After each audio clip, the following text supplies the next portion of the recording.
السلام علیکم ورحمت الله وبرکاتو. خدای دې وکړي چې جوړ روغ خوښ او خوشحاله وایاست او د صحت جامې به مو په تن وي. خدای دې وکړي چې خپل تېر کورني کارونه مو خپل استاد ته رسولي یې. راځو د تېر درس په ادامه سره نوی درس وایو. دا نو ښه راغلاست. د نن ورځې درس مو د ی توري دی. راځو شروع کوو یې. د ی توري نیمایي د لیک څخه لوړ لیکل کېږي او نیمایي لاندې. په ټینګ کلمه سره شروع کېږي، بېرته دا ځای نری کېږي، ته لیک ته راځې، ګول حرکت ورکوو او مخته یې بیایي. د ی توري د شاته راځې، ټینګ یې کېکاږو او مخته حرکت ورکوو. پر لیکه راځې، ټینګ یې کېکاږو او مخته حرکت ورکوو. په درې حرکته سره لیکل کېږي د ی توري. شاته راځئ، ټینګ یې کېکاږو، مخته حرکت ورکوو. دا یګانې پنځه سره یګانې شکلونه یو رقم دي، یوازې په ټکو او په زورو په زیر کې فرق سره لري.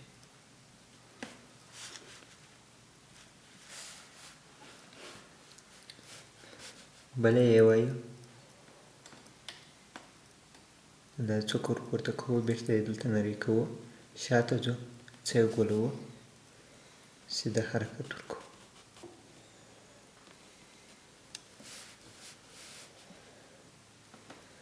قلم پورته کوو، بېرته یې ښکته کوو، ګول حرکت ورکوو، بېرته سیده مخته بیایي.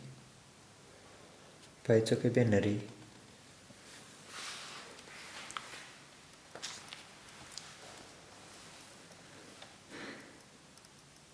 ستاسو د نن ورځې درس د ی توري دی. دا ی چې ده په درې حرکته سره لیکل کېږي او یګانې یوازې په ټکو کې یې فرق وي او دا ی هم همداسې په درې حرکته سره لیکل کېږي. ستاسو د نن ورځې کورنی کار د ی توري دوې څپې دی چې مکمل 4 څپې کېږي. تر بیا پورې ښې چارې. یو ځل یې بیا تکراروو. د ی توری دی، مخته حرکت ورکوو، بېرته ګول حرکت ورکوو، ځکه څوک ور پورته کوو، په درې حرکت سره لیکل کېږي. دا یې اول حرکت دی، دا یې دوهم حرکت او دا یې درېیم حرکت دی. دا څوکه یې باید د لیک څخه کښته وي، نو اوږده یې لیکو. دا ګول حرکت ورکوو، بیا یو څه ور مخته کوو، دا څوکه یې باید دلته مخته تېره وي. د دې دا هم همداسې او دلته یې ګولوو، یو لاس یې لیکې ته ور پورته کوو. تر دغه د دا سره څخه باید یو څه کښته وي. دا هم خاص په هغه درې حرکته لیکل کېږي. دا دوهم حرکت دی او دا یې اول حرکت.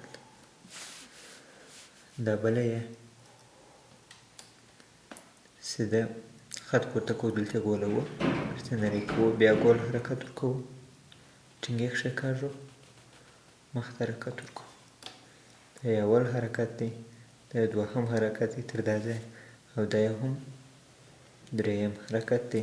ستاسو د نن ورځې کورنی کار د ی 3 ډولونه دي او چې 6 څپې کېږي. د هر توري 2 څپې. تر بیا پورې ښې چارې.